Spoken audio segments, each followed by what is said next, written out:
له ما في السماوات والأرض وله الدين واصبا أفغير الله تتقون وما بكم من نعمة فمن الله ثم إذا مسكم الضر فإليه تجأرون ثم إذا كشف الضر عنكم إذا فريق منكم بربهم يشركون ليكفروا بما آتيناهم فتمتعوا فسوف تعلمون ويجعلون لما لا يعلمون نصيبا مما رزقناهم تالله لتسألن عما كنتم تفترون ويجعلون لله البنات سبحانه ولهم ما يشتهون وإذا بشر أحدهم بالأنثى ظل وجهه مسودا وهو كظيم يتوارى من القوم من سوء ما بشر به أيمسكه على هون أم يدسه في التراب ألا ساء ما يحكمون للذين لا يؤمنون بالآخرة مثل السوء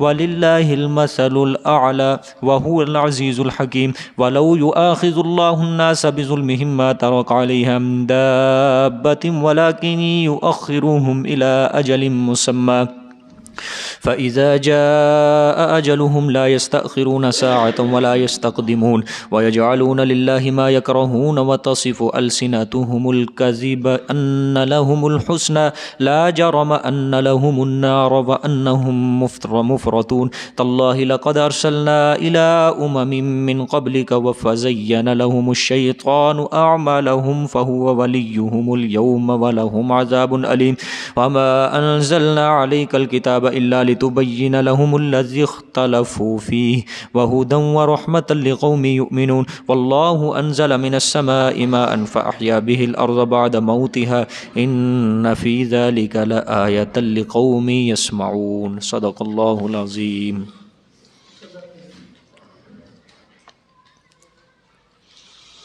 کل سبق میں آخر میں اللہ تعالیٰ نے چوتھی عقلی دلیل بیان فرمائی کہ زمین و آسمان میں جو کچھ بھی میں نے پیدا کیا ان کے سائے دائیں بائیں وہ اللہ تعالیٰ کو سجدہ کرنے والے ہیں، اسی کے آگے عاجزیاں کرنے والے ہیں، اور جو کوئی بھی زمین و آسمان میں میری مخلوق ہے، ملائکہ ہے، وہ سب اللہ کے آگے جھکنے والے ہیں۔ پھر آگے اللہ تعالیٰ نے ان دلائل کا نچوڑ نکالا وقال اللہ لا تتخذوا الہین اثنین انما هو الہ واحد۔ اللہ نے فرمایا جب تمام دلائل سے یہ بات ثابت ہو چکی ہے، تکوینی طور پہ پتہ چل گیا کہ ساری کائنات اللہ کے سامنے عاجز ہے، اسی کے زیر تصرف ہے، تو پھر اللہ کے سوا کسی دوسرے کو الہ مت بناؤ، صرف اللہ ہی کو کارساز سمجھو، اللہ ہی کو اپنا معبود سمجھو، ٹھیک ہے، اللہ ہی سے اپنی کھوٹی قسمتیں کھری کرواؤ، غائبانہ حاجات میں مشکلات میں صرف کس کو پکارو؟ اللہ کو پکارو۔ ترجمہ دیکھیں، وقال اللہ لا تتخذوا الہین اثنین، یہ نیز یہ تیسری بار اللہ تعالیٰ دعوی توحید کا ذکر فرما رہے ہیں، 2 بار پیچھے گزر چکا، اب یہ تیسری بار ہے۔ اور کہا اللہ پاک نے لا تتخذوا، نہ بناؤ تم الہین اثنین، 2 معبود، ٹھیک ہے، انما ہوا الہ واحد، سوائے اس کے نہیں کہ وہ معبود ایک ہے، کہ سوائے اس کے نہیں کہ معبود کیا ہے؟ ایک ہے۔ فَإِيَّايَ فَارْهَبُونَ، پس مجھ ہی سے ڈرو، یعنی میرے احکامات کی پیروی کرو، شرک نہ کرو، مجھ ہی سے ڈرو۔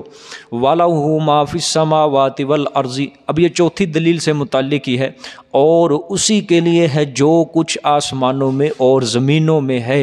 اللہ نے فرمایا زمین و آسمان میں جو کچھ بھی ہے وہ میرا ہے، میری ملکیت ہے سارا۔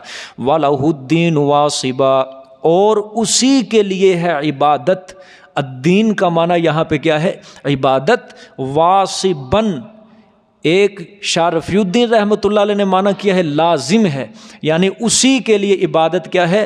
لازم ہے۔ یا دوسرا معنی علامہ قرطبی رحمۃ اللہ علیہ نے واصب کا کیا دائماً، یعنی عبادت ہمیشہ صرف کس کے لیے ہے؟ اللہ ہی کے لیے ہے، ٹھیک ہے۔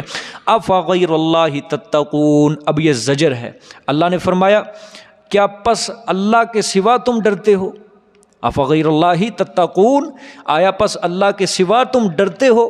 یعنی جن کو تم نے معبود بنایا ہوا ہے اللہ کے علاوہ، ان سے ڈر کر تم عبادت کرتے ہو، ٹھیک ہے۔ ہونا تو یہ چاہیے تھا، اللہ نے فرمایا کہ صرف تم اللہ ہی سے ڈرتے۔ تم کس سے ڈرتے؟ اللہ ہی سے ڈرتے، اور تم غیر اللہ سے ڈرتے ہو جو اپنے وجود کے بھی مالک نہیں ہیں، جنہوں نے کچھ بھی نہیں بنایا، کچھ بھی نہیں بنایا، جو اپنے وجود تک کے بھی مالک نہیں ہیں، ان کا وجود بھی میں نے بنایا، تم ان سے ڈرتے ہو۔ ہونا تو یہ چاہیے تھا، تمہیں پتہ ہے جب تمہیں دلائل سے میں نے بتا دیا کہ ساری کائنات صرف اللہ ہی کی قدرت کے اندر ہے، تو تمہیں اس کے علاوہ کسی اور سے ڈرنے کی ضرورت ہی نہیں تھی۔ تمہیں چاہیے تھا کہ تم صرف اللہ سے ڈرتے، شرک سے بچتے، مسئلہ توحید کو قبول کر لیتے، اور عبادت صرف کس کی کرتے؟ اللہ ہی کی کرتے، ٹھیک ہے۔ اب یہ بھی آگے بطور زجر ہے، دیکھیں جی، وَمَا بِكُم مِّن نِّعْمَةٍ فَمِنَ اللَّهِ ثُمَّ إِذَا مَسَّكُمُ الضُّرُّ فَإِلَيْهِ تَجْأَرُونَ۔ اب یہ بھی بطور زجر ہے، حالانکہ غیر اللہ کی عبادت سے رکاوٹ موجود ہے۔ ترجمے سے پہلے، حالانکہ غیر اللہ کی عبادت سے رکاوٹ مانے وہ چیز موجود ہے، وہ کیا ہے؟ وَمَا بِكُم مِّن نِّعْمَةٍ فَمِنَ اللَّهِ، اور جو کچھ کے تمہارے ساتھ نعمتیں ہیں، فَمِنَ اللَّهِ، پس وہ اللہ کی طرف سے ہیں۔ یہ معنی ہے غیر اللہ سے عبادت، اس چیز کی یہ رکاوٹ ہے غیر اللہ سے عبادت کی کہ جو بھی میں نے تمہیں نعمتیں دے رکھی ہیں وہ کس کی طرف سے ہیں؟ اللہ کی طرف سے ہیں۔ معلوم ہوا جب نعمتیں ساری کی ساری دینے والا میں ہوں تو پھر عبادت بھی صرف کس کی کرنی ہے؟ اللہ کی کرنی ہے۔ میرے سوا جن کی تم عبادت کرتے ہو انہوں نے تمہیں کیا دے رکھا ہے؟ کچھ بھی نہیں دے رکھا، لہٰذا ان کی عبادت و پکار جائز نہیں ہے۔ نعمتیں میں نے دی ہیں۔ آگے دیکھیں، ثم اذا مسکم الضر فالیہ تجأرون، پھر جب پہنچتی ہے تم کو کوئی سخت مصیبت، الضر کوئی سخت تکلیف، فالیہ تجأرون، پس طرف اسی کے تم چلاتے ہو۔ یعنی کس کو پکارتے ہو؟ پھر اللہ کو پکارتے ہو۔ جب سخت مصیبت پہنچتی ہے ظالموں، پھر تو تم کس کو پکارتے ہو؟ اللہ کو پکارتے ہو۔ ثم اذا کشف الضر عنکم، پھر جب کھول دیتا ہے الضر تکلیف کو، عنکم تم سے، اذا فریق منکم اس وقت ایک فریق تم سے، بربہم ساتھ اپنے رب کے، یشرکون کیا کرتے ہیں؟ شرک کرتے ہیں، ٹھیک ہے۔ پھر جب کھولتا ہے مصیبت کو، تکلیف کو تم سے، اذا فریق منکم، تو اس وقت ایک فریق تم سے ساتھ اپنے رب کے کیا کرتے ہیں؟ وہ شریک کرتے ہیں۔ کیوں شریک کرتے ہیں؟ لیکفروا بما آتیناہم، تاکہ وہ ناشکری کریں ساتھ ان نعمتوں کے جو ہم نے ان کو عطا کی ہیں، جو ہم نے ان کو کیا کی ہیں؟ عطا کی ہیں۔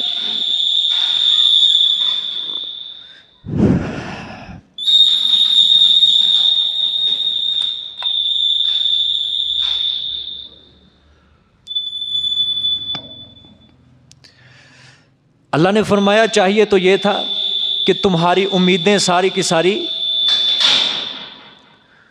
تمہاری امیدیں اور تمہارا خوف وہ سارے کا سارا صرف کس کے ساتھ وابستہ ہوتا؟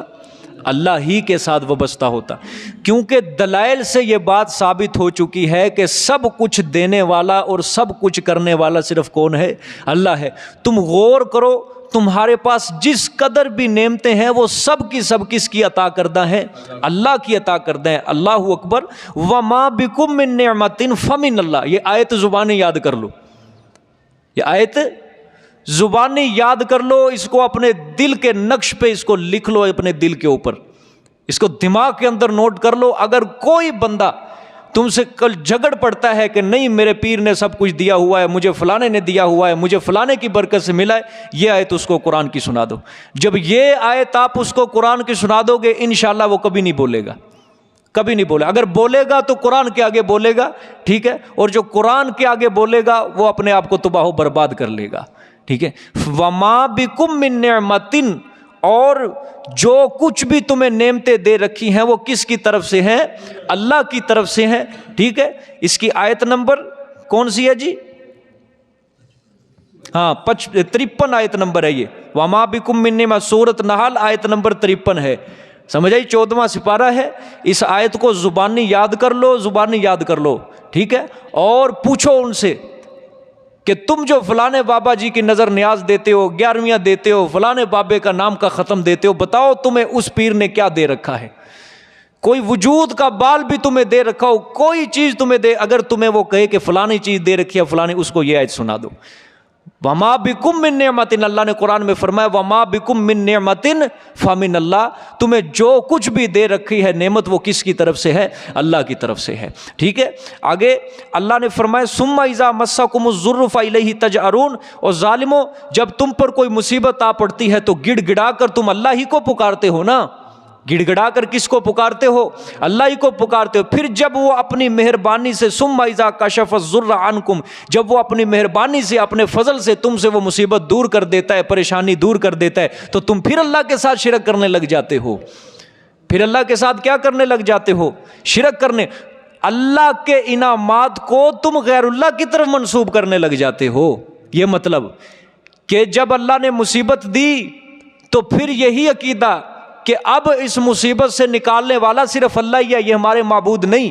جب اللہ نے مصیبت سے نکال دیا، نعمت بخش دی، بیماری سے اللہ نے صحت عطا کر دی، اللہ نے مصیبت کو دور کر دیا، اللہ تعالیٰ نے آسانیوں کے رستے پیدا کر دیے، پھر اسی انعام کو اپنے اپنے معبودوں کی طرف منسوب کرنے لگے کہ ہمیں جو شفا ملی ہے ان معبودوں سے ملی ہے، ہمیں جو صحت ملی ہے ان معبودوں سے ملی ہے، ہمیں جو بیٹا دے رکھا ہے، جو بیٹا ملا ہے، ہمارے فلانے پیر صاحب کے دربار پہ گیا تھا وہاں سے بیٹا ملا ہے، ہمیں دعا کرتے رہے کہ فلانے پیر نے ہمیں بیٹا دیا تھا۔ اللہ فرما رہے ہیں ظالموں مصیبت کو میں نے دور کیا اور پھر اس کے انعام کو تم نے کس کی طرف منسوب کر دیا؟ اللہ کی طرف منسوب کر دیا ہے، وہ غیر اللہ کی طرف منسوب کر دیا ہے۔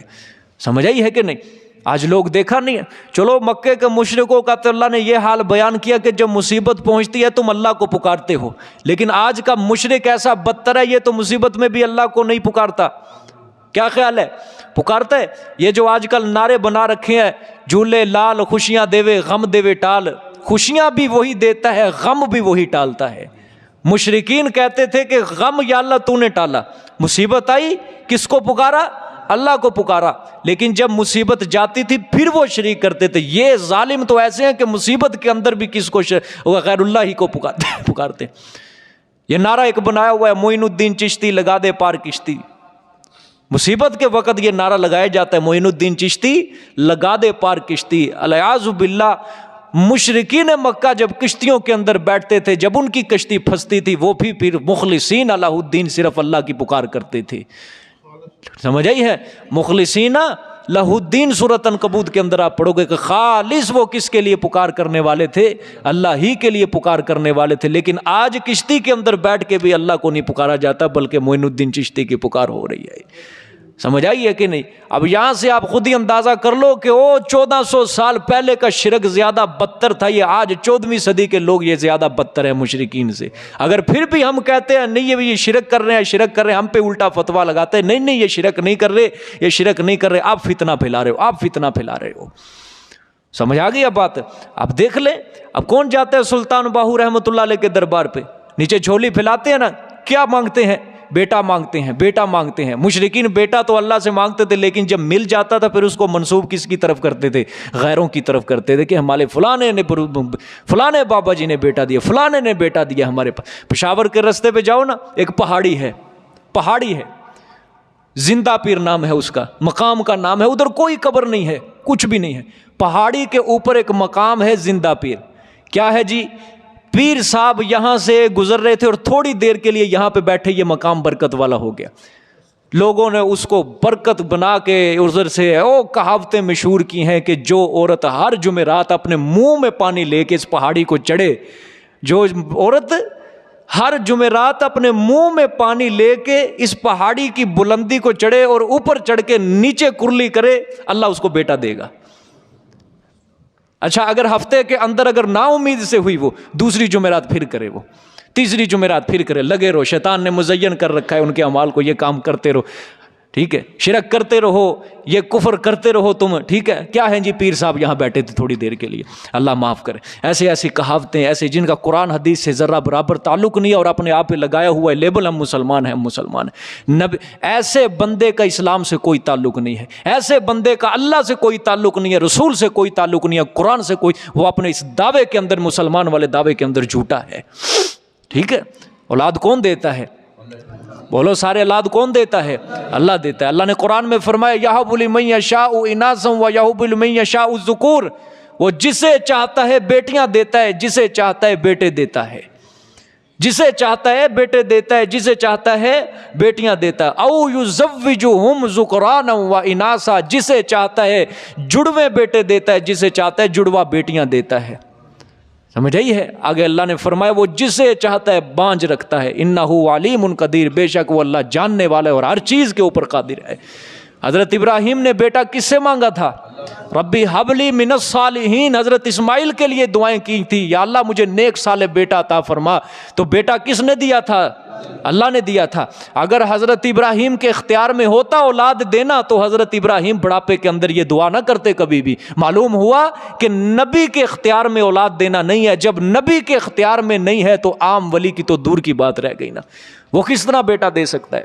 پھر حضرت اسماعیل جب اللہ نے عطا کر دیے، حضرت اسحاق علیہ السلام عطا کر دیے، پھر حضرت ابراہیم نے بطور شکر کر الحمدللہ الذی وہب لی علی الکبر اسماعیل و اسحاق، کہ پاک ہے، بلند و بالا ہے، تمام تعریفیں اس اللہ کے لیے جس نے بڑھاپے کے اندر مجھے اسماعیل اور اسحاق جیسے عالی شان بیٹے عطا کیے۔ انہ لسمیع، ان ربی لسمیع، بے شک میرا رب البتہ دعاؤں کا سننے والا ہے، جاننے والا ہے۔ سمجھ آ گئی یہ بات؟ ہاں، اگر اولاد دینا، اگر کسی کو بچانا کسی کے اختیار میں ہوتا، کسی نبی ولی کے، آپ صلی اللہ علیہ وآلہ وسلم کے 3 بیٹے فوت ہوئے، حضرت ابراہیم جب فوت ہوئے، حضور صلی اللہ علیہ وسلم روئے تو حضور اپنے بیٹے کو بچا لیتے، ٹھیک ہے، حضور کے 3 بیٹے فوت ہو گئے، صرف بیٹیاں زندہ۔ اگر اولاد کسی کے اختیار میں ہوتا تو آپ صلی اللہ علیہ وسلم دیتے اولاد کسی کو، سمجھ آئیے؟ معلوم ہوتا ہے جب امام الانبیاء صلی اللہ علیہ وسلم کے اختیار کے اندر بھی نہیں ہے کسی کو اولاد دینا یا کسی کے بیٹے کو بچانا، تو عام ولی کی تو دور کی بات ہے، سمجھ آئیے؟ ہاں دیکھو بھئی، ثم اذا کشف الضر عنکم اذا فریق منکم بربہم یشرکون، پھر جب کھول دیتا ہے مصیبت کو تم سے، اذا فریق منکم، تو اس وقت ایک فریق تم سے ساتھ اپنے رب کے شرک کرتے ہیں، لیکفروا بما آتیناہم، تاکہ وہ انکار کریں ساتھ ان چیزوں کا جو ہم نے ان کو عطا کی، یعنی نعمتیں عطا کی ہیں۔ آج کل اچھا بھلا عقیدہ رکھنے والا انسان بھی نہ دنیا داری کے اندر ملوث ہو گئے، وہ بھی بعض اوقات کسی ایسی چیز کا شکار ہو جاتا ہے، اللہ تعالیٰ اس کو مثال کے طور پہ کسی کاروبار کے اندر گھاٹا دیتے ہیں یا کوئی ایسا ویسا نقصان ہو جاتا ہے، بڑی دعائیں کرتا ہے، بڑی دعائیں کرتا ہے، اللہ سے بڑی دعائیں کرتا ہے، مانگتا ہے یا اللہ مجھے فلاں چیز دے، فلاں چیز، لیکن جب مل جاتا ہے پھر شکر تک بھی نہیں ادا کرتا۔ یہ وہ بھی ناشکری کے زمرے کے اندر آتا ہے کہ جب دیکھو، اللہ بھی کہتے ہیں نا، شکوہ کرتے قرآن پہ، دیکھو جب مصیبت آئی تھی مجھے کتنا پکار رہا تھا، کتنا پکار رہا تھا، لیکن جب نعمت دی ہے مجھے بھول گیا ہے۔ 25ویں پارے کے اندر اللہ نے فرمایا ہے وَإِذَا أَنْعَمْنَا عَلَى الْإِنسَانِ أَعْرَضَ وَنَأَىٰ بِجَانِبِهِ، جب ہم انسان کے اوپر نعمتیں کرتے ہیں تو یہ ہم سے منہ موڑ لیتا ہے، ہاں ایک جانب ہو جاتا ہے۔ وَإِذَا مَسَّهُ الشَّرُّ فَذُو دُعَاءٍ عَرِيضٍ، جب ہم اس کو تکلیف پہنچاتے ہیں، مصیبت پہنچاتے ہیں تو لمبی لمبی دعائیں کرتا ہے۔ فَذُو دُعَاءٍ عَرِيضٍ، لمبی لمبی دعائیں، لمبے لمبے سجدے کرتا ہے، لیکن جب نعمت ملی اللہ کو بھول گئے، رسول کو بھول گئے، کیا کتاب ہے، کیا قرآن ہے، کیا دعا ہے، سب کچھ بھول جاتے ہیں لوگ، ٹھیک ہے۔ ہر حالت کے اندر اللہ کو یاد کرو، خوشی کے اندر بھی، غمی کے اندر، ہر حالت کے اندر اللہ تعالیٰ کو یاد کیا کرو، ٹھیک ہے۔ فَتَمَتَّعُوا، اب یہ اللہ تعالیٰ نے فرمایا پس نفع اٹھا لو تم۔ کیسا نفع؟ دنیا کے اندر چند روز نفع اٹھا لو، اللہ کی نعمتوں سے فائدہ اٹھا لو، کر لو مزے جتنے کرنے ہیں۔ فَسَوْفَ تَعْلَمُونَ، پس انقریب تم جان لو گے، مرتے ہی جب تمہاری آنکھیں بند ہوگی نا دنیا کے اندر، اگلے جہان کے لیے جب تمہاری آنکھیں کھلے گی، اصل تمہاری آنکھیں وہ کھلیں گی، تم اپنے انجام کو جان لو گے کہ چند روز لذتوں اور شہوتوں کے پیچھے پڑ کے ہم نے آخرت کی ہمیشہ کی نعمتوں کو اور آخرت کی دائمی نعمتوں سے ہم محروم ہو چکے ہیں، آج جان لو گے تم. ٹھیک ہے، آگے فرمایا وَيَجْعَلُونَ لِمَا لَا يَعْلَمُونَ نَصِيبًا مِّمَّا رَزَقْنَاهُمْ تَاللَّهِ لَتُسْأَلُنَّ عَمَّا كُنتُمْ تَفْتَرُونَ. اب یہ زجر بھی ہے اور تخویف اخروی کی طرف اشارہ بھی ہے، زجر بھی ہے اور تخویف اخروی کی طرف اشارہ بھی ہے. ترجمہ دیکھیں، اور کرتے ہیں واسطے ان معبودوں کے، وَيَجْعَلُونَ اور کرتے ہیں، لما واسطے ان معبودوں کے، لا یعلمون جو نہیں جانتے وہ معبود. ترجمہ غور سے سمجھیں گے انشاءاللہ، ساتھ سمجھ آگی بات. کرتے ہیں وہ واسطے لما ان معبودوں کے، لا یعلمون جو نہیں جانتے وہ معبود. کیا کرتے ہیں مشرک؟ نصیباً حصہ. کیا کرتے ہیں؟ حصہ. اچھا، کس چیز سے؟ مما رزقناہم، اس چیز سے جو ہم نے ان کو رزق دیا ہے، جو ہم نے ان کو کیا دیا؟ رزق دیا ہے. اچھا، یہ اللہ نے فرمایا تم اپنے معبودوں کے لیے. سورۃ انعام کے اندر بھی ہم پڑھ کے آئے ہیں، اللہ نے فرمایا وَجَعَلُوا لِلَّهِ مِمَّا زَرَعَ مِنَ الْحَرْثِ، کہ یہ جو مشرک ہے نا، یہ مشرک جو ہے یہ اپنی کھیتیوں سے اور مویشیوں سے ایک حصہ کس کے نام کا؟ اللہ کے نام کا نکالتے ہیں، اور ایک حصہ یہ اپنے معبودوں کے نام کا نکالتے ہیں اور کہتے ہیں ھذا للہ و ھذا لشرکائنا، یہ جو حصہ ہے اللہ کے لیے ہے اور یہ حصہ جو ہے یہ ہمارے شریکوں کے لیے ہے جن کو ہم نے اللہ کا شریک بنایا ہے. اللہ نے فرمایا او ظالموں، او تمہیں روزی میں نے دی، تمہاری کھیتیوں کو میں نے اگایا، آسمان سے پانی کو میں نے اتارا، تمہارے سرسبز باغات میں نے کیے، تمہارے مویشیوں کو میں نے نشو نما دی، لیکن تم نے میری دی ہوئی روزیوں سے ان غیر اللہ کے لیے، تم نے میرے سوا دوسرے معبودوں کے لیے تم نے حصے نکال دیے. انہوں نے تمہیں کیا دیا ہے؟ مما رزقناہم، اللہ نے فرمایا ہم نے رزق دیا تھا، میں نے روزی دی تھی ان کو، میں نے، انہوں نے نہیں دی، میں نے روزی دی تھی، میری روزی میرے نام کے اوپر وہ تقسیم کرتے، دودھ میں نے دیا تھا میرے نام کے اوپر تقسیم کرتے، میں نے ان کو رزق دیا، روٹی دی، غلہ دیا، میرے نام کے اوپر تقسیم کرتے. لیکن ان ظالموں نے ان معبودوں کے نام کا ایک حصہ نکال دیا ہے. زجر کیا اللہ تعالیٰ نے، ٹھیک ہے، ڈانٹا اللہ نے، سورۃ انعام میں بھی گزر چکا ہے نا. اچھا، اللہ نے فرمایا لا یعلمون، اس پہ غور کرو، لا یعلم. اللہ نے فرمایا جو تم حصہ ان کا نکال رہے ہو نا، نظر نیاز دے رہے ہو، وہ معبود نہیں جانتے تمہارے، وہ بے شعور ہیں، لا علم ہے تمہاری اس عبادت سے. تم جو 11ویاں دے رہے ہو، تم جو ختم دے رہے ہو فلانے پیر بابا دلبر شاہ کے نام کی 11ویں والے کے نام کا یہ حلوہ، یہ کھیر، اللہ فرماتے ہیں لا یعلمون، وہ نہیں جانتے کہ تم کیا کر رہے ہو ان کے لیے. حضرت عیسیٰ علیہ السلام سے سوال ہوگا کہ نہیں قیامت والے دن؟ حضرت عیسیٰ سے اللہ فرمائیں گے بتا کہ تو نے اپنی امت کو کہا تھا کہ میرے دنیا سے جانے کے بعد مجھے الہ بنانا، معبود بنانا. حضرت عیسیٰ کیا جواب دیں کہ یا اللہ میری ایسی جرت کہ جس کام کا تو نے مجھے حکم نہیں دیا میں اپنی امت کو بتاتا، یا اللہ اگر میں کرتا بھی ایسا حکم تو علام الغیوب تھا، تو جاننے والا تھا، یا اللہ تجھے تو پتا ہوتا، میں کس طرح ایسی چیز کا حکم کر سکتا ہوں اپنی امت کو جس کا تو نے مجھے حکم ہی نہیں کیا. سمجھ آئیے، میں تو ان کو بتاتا رہا ان اللہ ربی و ربکم، بے شک میرا اور تمہارا رب صرف کون ہے؟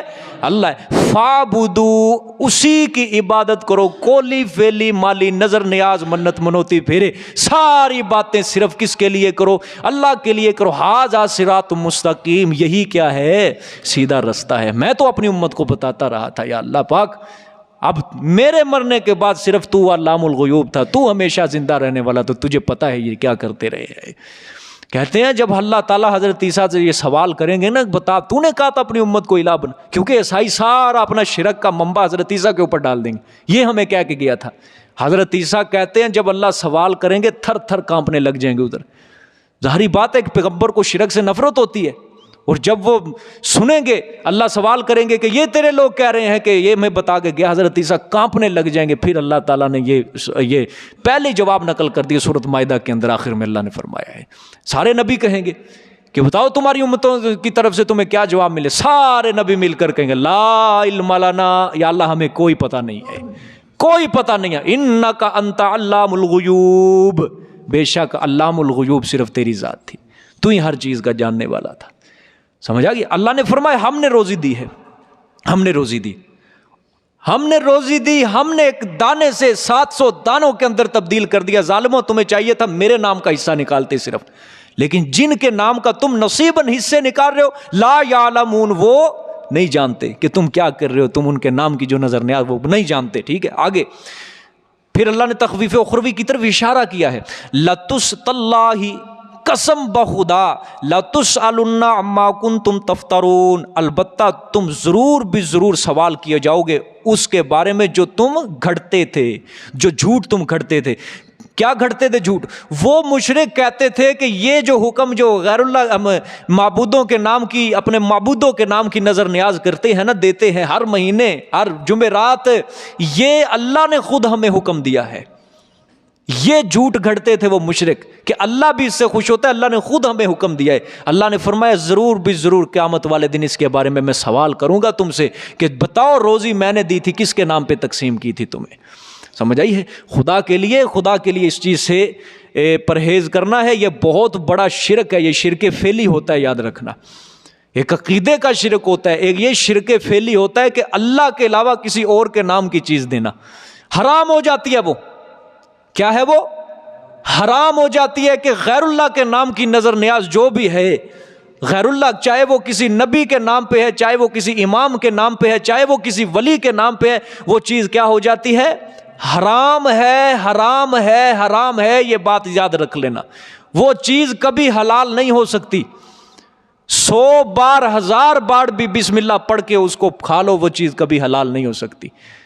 وہ اسی طرح حرام ہے جس طرح ایک کتا اور خنزیر حرام ہے۔ ٹھیک ہے، خنزیر کے اوپر آپ 100 بار 1000 بار بھی بسم اللہ پڑھ کے اللہ کا نام لے کے حلال کرو، کیا خنزیر حلال ہو جائے گا؟ نہیں ہوگا کبھی بھی حلال۔ جو چیز غیر اللہ کے نام پہ دی جا چکی ہے، بس تم 1000 بار بھی بسم اللہ پڑھ لو، کبھی بھی وہ قابل قبول نہیں ہے اللہ کے نزدیک، وہ حرام ہی ہے بالکل بھی۔ بات سمجھ میں آ گیا کہ نہیں؟ وگرنہ آج کل لوگ کہتے ہیں کوئی نہیں یار بسم اللہ پڑھ کے کھا لو پاک، کیا کہتے ہیں؟ بسم اللہ پڑھ کے کھا لو پاک، یہ کوئی نہیں، اللہ خیر کرے گا، اللہ معاف کرنا اللہ، ٹھیک ہے، رزق کیا یار بدنام نہ کرو، ٹھیک ہے، بسم اللہ پڑھ کے کھا لو، بالکل حرام ہے، کوئی نہیں حلال ہو سکتا یہ کھانا، غیر اللہ کے نام پہ اس کو تقسیم کیا جا چکا ہے۔ ٹھیک ہے، اللہ فرما رہے تم سے ضرور سوال ہوگا۔ آگے فرمایا وَيَجْعَلُونَ لِلَّهِ الْبَنَاتِ سُبْحَانَهُ وَلَهُم مَّا يَشْتَهُونَ، یہ پھر زجر ہے۔ اب یہ ایک نئی بات ہے پورے قرآن میں، اب پہلی بار آ رہی ہے یہ، اور کرتے ہیں اللہ کے لیے بیٹیاں۔ کون؟ مکے کے مشرک تھے، یہ ان کا عقیدہ تھا۔ وَيَجْعَلُونَ لِلَّهِ الْبَنَاتِ، اور وہ بناتے ہیں اللہ کے لیے البنات، کیا؟ بیٹیاں۔ ٹھیک ہے، وَلَهُ سُبْحَانَهُ، اللہ نے جواب دیا پاک ہے وہ ذات، اس کی کوئی بیٹی بیٹا نہیں ہے۔ ٹھیک ہے، پھر دوسرا جواب دیا الزامی، یہ تو تحقیقی جواب دیا اللہ پاک ہے، اب الزامی جواب وَلَهُم مَّا يَشْتَهُونَ، اور واسطے ان کے وہ چیز ہے جو وہ چاہتے ہیں۔ اللہ فرما رہے خود ظالم بیٹے چاہتے ہیں، بیٹی سے نفرت کرتے ہیں اور میرے لیے بیٹیاں بناتے ہیں۔ یہ الزامی جواب اللہ نے دیا، وَلَهُم مَّا، واسطے ان کے وہ ہے جو وہ چاہتے ہیں، یعنی خود بیٹے چاہتے ہیں اور میرے لیے بیٹیاں چاہتے ہیں، حالانکہ خود بیٹی سے نفرت کرتے ہیں اور میرے لیے بیٹیاں چاہتے ہیں۔ ٹھیک ہے، اللہ اکبر۔ یہ زجر ہے مشرکین کے بعض قبائل تھے، یہ بعض، سارے مشرکوں کا یہ عقیدہ نہیں تھا۔ مفسرین فرماتے ہیں یہ بنو خزاعہ، بنو کنانہ، یہ 2 قبیلے تھے، یہ کہتے تھے کہ فرشتے اللہ کی بیٹیاں ہیں۔ مگر اللہ نے فرمایا ان کا حال اپنا یہ ہے، خود بیٹوں کو چاہتے ہیں، بیٹیوں سے نفرت کرتے ہیں۔ ٹھیک ہے، اللہ نے اس کا ایک جواب تو یہ دیا، سیدھا سادہ جواب دیا، سبحانہ، اللہ پاک ہے، اللہ کی کوئی بیوی نہیں، کوئی بیٹا نہیں، کوئی اولاد نہیں، اللہ تعالیٰ اولاد سے پاک ہے۔ ٹھیک ہے، لم یلد ولم یولد، نہ اس کو کسی نے جنا نہ اس نے کسی کو جنا۔ ٹھیک ہے، قل هو اللہ احد، فرما دو میرے پیغمبر اللہ صرف ایک ہے، بس، نہ اس کی ذات کے اندر کوئی شریک، نہ صفات کے اندر کوئی شریک، اللہ الصمد، اللہ بے نیاز ہے۔ ٹھیک ہے، تو یہ مشرکین، یہ بھی بات یاد رکھو، مشرکین جو فرشتوں کو اللہ کی بیٹیاں کہتے تھے نا، وہ یہ نہیں کہتے کہ یہ اللہ کی حقیقی بیٹیاں ہیں، کہ الیاذ باللہ اللہ تعالیٰ کی بیوی ہے، پھر اللہ نے حقوق زوجیت ادا کیے، پھر اللہ تعالیٰ کے اس کے بدلے بیٹیاں ہوئیں، یہ ان کا عقیدہ نہیں تھا۔ دیکھو لفظ دیکھو، وَيَجْعَلُونَ، کیا معنی لکھا ہے آپ کے؟ مقرر کرتے تھے۔ ٹھیک ہے، ایک ہوتا ہے بیٹا بیٹیاں ہونا، ایک ہوتا ہے مقرر کرنا، یعنی اپنی طرف سے کہتے تھے ظالم، مقرر کرتے تھے اس کو، ٹھیک ہے۔ ان کا عقیدہ تھا جس طرح باپ بیٹی اپنے باپ کی لاڈلی ہوتی ہے، باپ کبھی بھی اپنی بیٹی کی سفارش کو رد نہیں کرتا، یہ جو فرشتے ہیں یہ اللہ کی بیٹیاں ہیں، بیٹیوں کی طرح ہیں، کہ اللہ نے ان کو بیٹیوں کی طرح بنا لیا کہ اللہ ان کی سفارش کو کبھی رد نہیں کرتا، ہماری سفارش ان فرشتوں کے آگے یہ فرشتے اللہ سے ہماری سفارشوں کو قبول کروا دیتے ہیں۔ اسی طرح اللہ نے یہ عیسائیوں اور یہودیوں کے بارے میں بھی فرمایا وَقَالُوا اتَّخَذَ اللَّهُ وَلَدًا، کہ یہ یہودی عیسائی کہتے ہیں کہ اللہ نے بیٹا بنا لیا، وہاں بھی اتخذ کا لفظ ہے، یہاں یجعلون کا لفظ ہے، لیکن یہی مشرکین کا اللہ نے عقیدہ سورۃ زخرف کے اندر بیان کیا ہے، اللہ نے وہاں اتخذ کا لفظ استعمال کیا، وہاں بھی مشرکین کے بارے میں، ٹھیک ہے۔ یجعلون کا معنی بھی وہی ہوتا ہے، مقرر کر لینا، کہ بنا لینا، ٹھیک ہے، کر لینا، ٹھیک ہے کہ نہیں۔ تو یہ اس معنی میں، حقیقی معنی کے اندر یہ بیٹیاں نہیں کہتے تھے، ٹھیک ہے، بلکہ کہتے تھے بیٹیوں کی طرح اللہ نے بنا لیا ہے، یعنی اللہ کی صفات کے اندر کیا کرتے تھے، شریک کرتے تھے فرشتوں کو، ٹھیک ہے کہ نہیں۔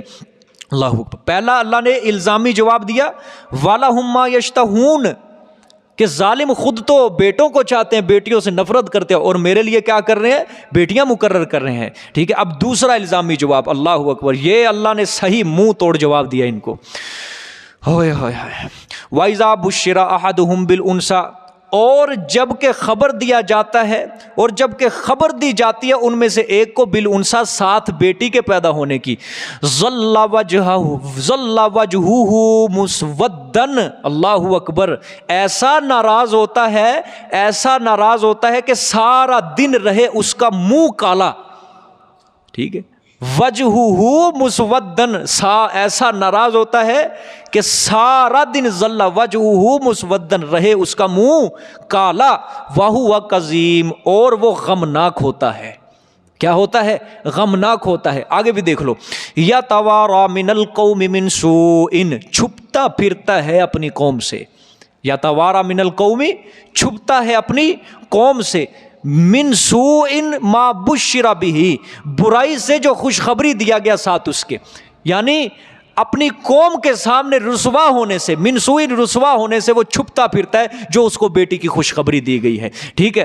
ایمسکوہ علی ہون، اللہ اکبر، آیا بند کرے اس کو اوپر ذلت کے، کہ اس کو کسی طرح برائی کو مٹا دے، ٹھیک ہے، اللہ ام یدسہ فی التراب، یا دبا دے اس کو مٹی میں، زندہ یا مردہ، ٹھیک ہے، دبا دے اس کو مٹی میں، زندہ یا مردہ، اللہ اکبر۔ یہ جو تھے نا مکے کے مشرک، یہ ظالم عورت کو کچھ نہیں سمجھتے تھے، ان کے ہاں اگر کوئی بیٹی پیدا ہو جاتی تھی اس کو کہتے تھے یہ ہمارے لیے ذلت کا سبب ہے، اس کو مار دو، اس کو، ٹھیک ہے، اس کو کیا کر دو، مار ڈالو اس کو، یا مردہ اس کو دفن کر دیتے تھے، یا زندہ ہی اس کو درگور کر دیتے تھے، زیر زمین کر دیتے تھے۔ بالکل بالکل وہی نقشہ آج 14ویں صدی کے اندر ہے۔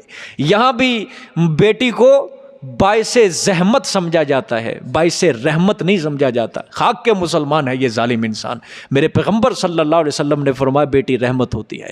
حضور صلی اللہ علیہ وسلم نے فرمایا جس کو اللہ نے 2 بیٹیاں دی ہوں وہ اس کا تربیت کرے، اچھے اخلاق کرے، اچھے اخلاق سنوارے، پھر اس کی شادی کر دے، میں محمد اس کو جنت کی ضمانت دیتا ہوں صلی اللہ علیہ وسلم۔ 2 بیٹیوں کی وجہ سے اس کو جنت کی ضمانت مل رہی ہے، لیکن آج لوگ اس کو بوجھ سمجھتے ہیں۔ بلکہ آج اگر ہو رہا ہو نا کسی بیٹی پیدا ہو چکی ہو، ساس اپنی نوح کے قریب کھڑی ہو گئے، او شکر ہے جان بچ گئی، یہ الفاظ کہتی ہے۔ ان سے پوچھ لو نا کیا اللہ نے دیا، ہاں بس اللہ دا حکم ہے، بیٹی ہوئی ہے، شکر ہے کڑی دی جان بچ گئی، بس نو دی جان بچ گئی۔ اور کوئی بیٹی کو کیا سمجھا ہے؟ بوجھ سمجھے۔ بدبختو، اس بیٹی کو بوجھ بنایا کس نے ہے؟ خود ہی تمہارے اپنے ہاتھوں نے بنایا۔ جب تم نے شادیوں کے اوپر جہیز اتنے اتنے رکھنے ہیں، 5-5 6-6 ڈیلیں کرتے ہیں لوگ، ہمیں فلانی چیز چاہیے، ہمیں فلانی چیز چاہیے، ہمیں فلانی چیز چاہیے، فلانی چیز چاہیے۔ جب یہ جہیز والی لعنت تم نے اتنی زیادہ عام کر دی ہے تو پھر اسی طرح ہوگا۔ بیٹیوں کی شادی کون کرے گا؟ کون رشتے کروائے گا؟ پھر اسی طرح زنا بڑھے گا۔ ایک حلال چیز کو ہم نے مشکل کیا ہے، آج حلال چیز کو مشکل کیا ہے، تو پھر حرام کا دروازہ کیا ہو گیا ہے؟ کھل گیا ہے۔ حرام کا دروازہ کھل چکا ہے آج.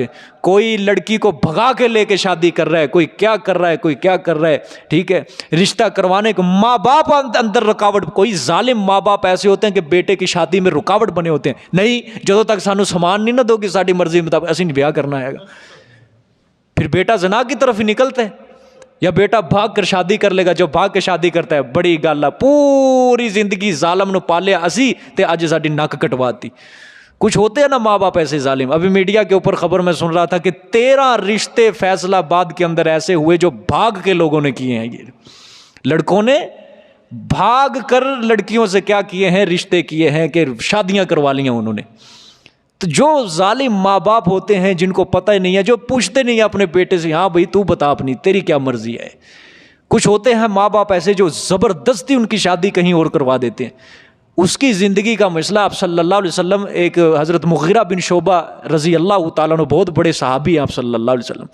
وہ گئے آپ صلی اللہ علیہ وسلم کے پاس کہ یا رسول اللہ میں فلانی عورت سے شادی کرنا چاہتا ہوں. حضور نے فرمایا کیا تو نے اس لڑکی کو دیکھا ہے؟ اس نے کہا میں نے نہیں دیکھا, بن دیکھے کہہ رہا ہوں. آپ صلی اللہ علیہ وسلم نے فرمایا تیری پوری زندگی کا سوال ہے, پوری زندگی ایک نظر تو اس کے چہرے کو دیکھ لے, اگر پسند ہے تو پھر شادی کرنا, نہیں پسند تو نہ شادی کرنا. ٹھیک ہے. ماں باپ کو بھی چاہیے اس بچے کی مرضی کو پوچھے کہ ہاں بھائی تو راضی ہے کہ نہیں راضی, تیری اپنی مرضی کیا ہے, تو کہاں شادی کروانا چاہتے. ایک بار تو حق ماں باپ کو اس سے بھی پوچھنے کا ہے. سمجھ آ گئی ہے. اور دوسری طرف لڑکے کی طرف سے جو ماں باپ ہوتے ہیں یہ ظالم ہوتے ہیں, پوری زندگی کے لیے لعنت کما لیتے ہیں کہ لڑکی کو ایک پوری لسٹ بنا کے دیتے ہیں لڑکی کے ماں باپ کو, ہمیں یہ چاہیے, ہمیں فلاں چاہیے, ہمیں فلاں چاہیے, ہمیں فلاں چاہیے. جب ہم نے ایک حلال چیز کو مشکل بنا دیا ہے تو پھر بیٹی نے بوجھ ہی بننا ہے. کیا بننا ہے بیٹی نے؟ بوجھ ہی بننا ہے. ٹھیک ہے. اور اسلام نے آ کے اس رسم بد کو ختم کیا ہے. مشرکین عورت کی کوئی حیثیت نہیں تھی. عرب کے معاشرے کے اندر عورت کی کوئی حیثیت نہیں تھی. زندہ دفن کیا جا رہا ہے. ادھر کیسر و کسرا کے ایوانوں کے اندر دیکھ لو, لڑکی کو برہنہ کر کے, ننگا کر کے, شیشے کے اندر سجا کے اس کی بولیاں لگائی جاتی تھیں. عورت کی منڈی لگائی جاتی تھی, ہاں بھی اتنے کے اندر ہم بیچ رہے ہیں, اتنے کے اندر ہم بیچ رہے ہیں. لیکن اسلام نے آ کر اس رسم بد کا خاتمہ کر دیا اور سارے ملک کی بے رحمی کو شفقت و رحم کے اندر بدل دیا تھا اسلام نے آ کر کہا نہ, عورت جو ہے گھر کی ملکہ ہے, ماں کے قدموں تلے جنت ہے. بہن کی آبرو کو بچایا, ماں کی آبرو کو بچایا, بیٹی کی آبرو کو بچایا, عورت کی عزت کو بچایا اسلام نے آ کے. ٹھیک ہے. اسلام نے آ کے عورت کو پردہ دیا, عزت دی, ایک معیار دیا کہ عورت کا مطلب چھپنے والی. ٹھیک ہے.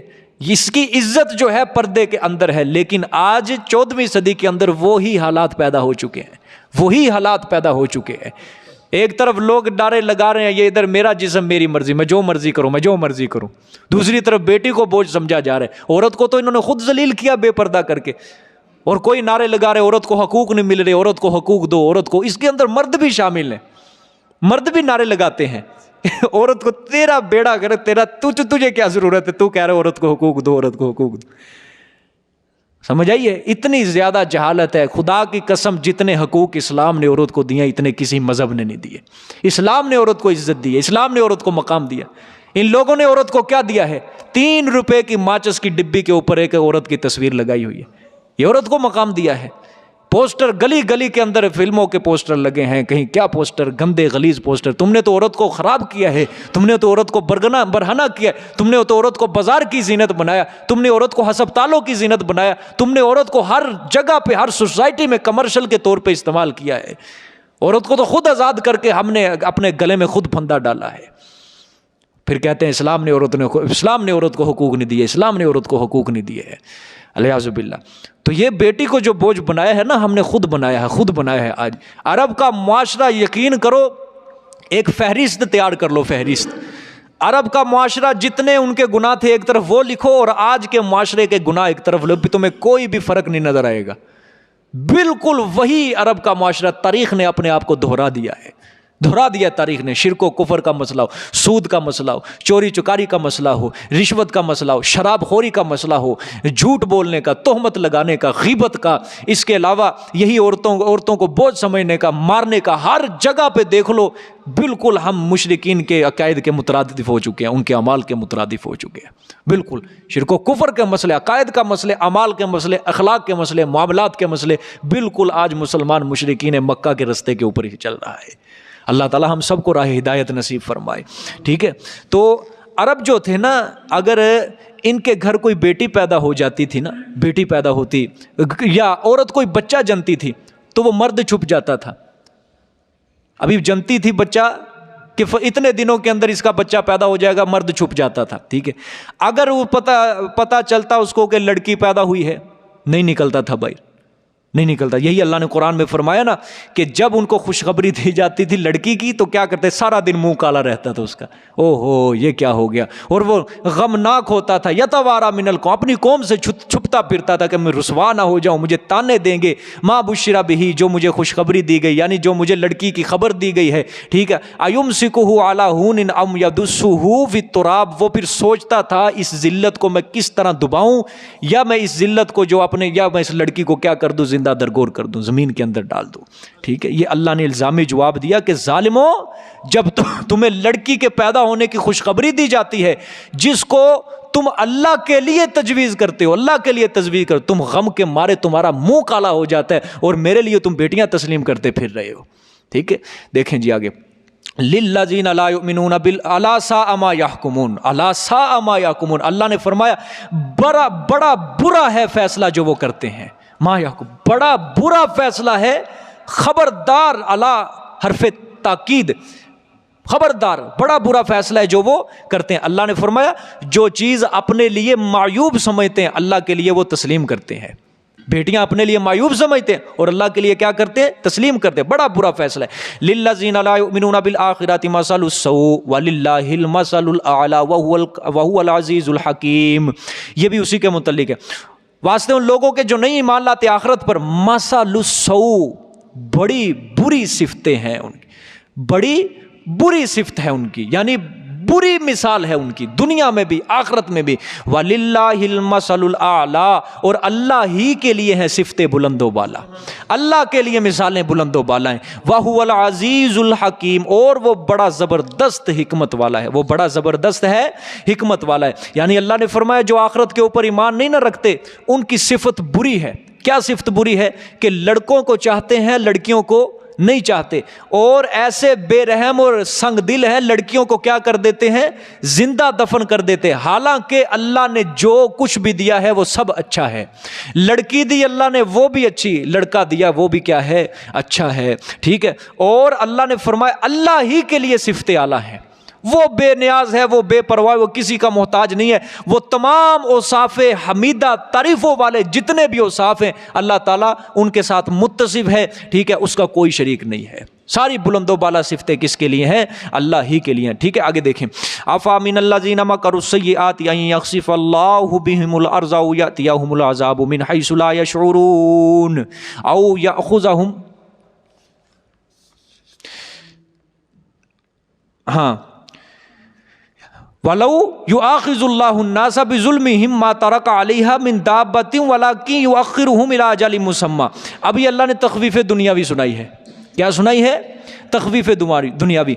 ترجمہ دیکھیں, اور اگر چاہے اللہ پاک تو پکڑ لے لوگوں کو, اگر پکڑنے لگ جائے اللہ پاک لوگوں کو, بِظُلْمِهِمْ, ساتھ ان کے گناہوں کے, ٹھیک ہے, ساتھ ان کے ظلم کی وجہ سے, ما تارک علیہا, نہ چھوڑے اوپر اس زمین کے, من دابتن, کوئی جاندار, کوئی جاندار نہ چھوڑے. وَلَٰكِن يُؤَخِّرُهُمْ إِلَىٰ أَجَلٍ مُّسَمًّى, اور لیکن وہ مؤخر کرتا ہے ان کو, مہلت دیتا ہے ان کو طرف ایک میعاد مقرر تک.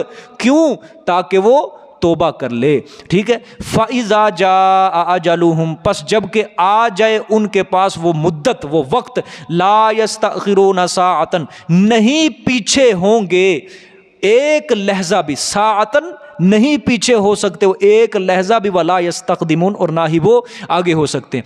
اس آیت میں اللہ تعالیٰ نے اپنے حکیم اور حلیم ہونے کو بیان فرمایا کہ اگر اللہ چاہے نا اور لوگوں اگر اللہ چاہے لوگوں کو ان کے گناہوں کی وجہ سے پکڑنے لگ جائے، فوراً عذاب دینے لگ جائے، تو زمین کے اوپر ایک جاندار بھی زندہ نہ رہے، ایک جاندار بھی اللہ کہہ رہے ہیں زندہ نہ رہے، لیکن میں مہلت دیتا ہوں، کیوں؟ تاکہ وہ توبہ کر لے، ایمان قبول کر لے، گناہوں سے معافی مانگ لے، تاکہ وہ جنت کے اندر چلے جائیں۔ لیکن عذاب دینا، ان کی پکڑ کرنا میرے لیے کوئی بھی مشکل نہیں ہے، ٹھیک ہے، لیکن مہلت دیتا ہے ان کو ایک میعاد مقرر تک۔ اللہ نے فرمایا جب وہ وقت آ جاتا ہے، فَإِذَا جَاءَ أَجَلُهُمْ، جب وہ وقت آ جاتا ہے، مقررہ وقت، تو پھر نہ وہ ایک گھڑی پیچھے ہو سکتے ہیں نہ آگے ہو سکتے ہیں۔ جب موت کا وقت ان کے پاس آ گیا تو موت سے نہ ایک گھڑی پیچھے ہوں گے نہ ایک گھڑی آگے۔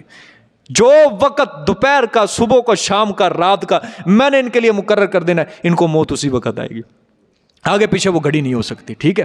آگے دیکھیں، وَيَجْعَلُونَ لِلَّهِ مَا يَكْرَهُونَ وَتَصِفُ أَلْسِنَتُهُمُ الْكَذِبَ أَنَّ لَهُمُ الْحُسْنَى لَا جَرَمَ أَنَّ لَهُمُ النَّارَ وَأَنَّهُمْ مُفْرَطُونَ۔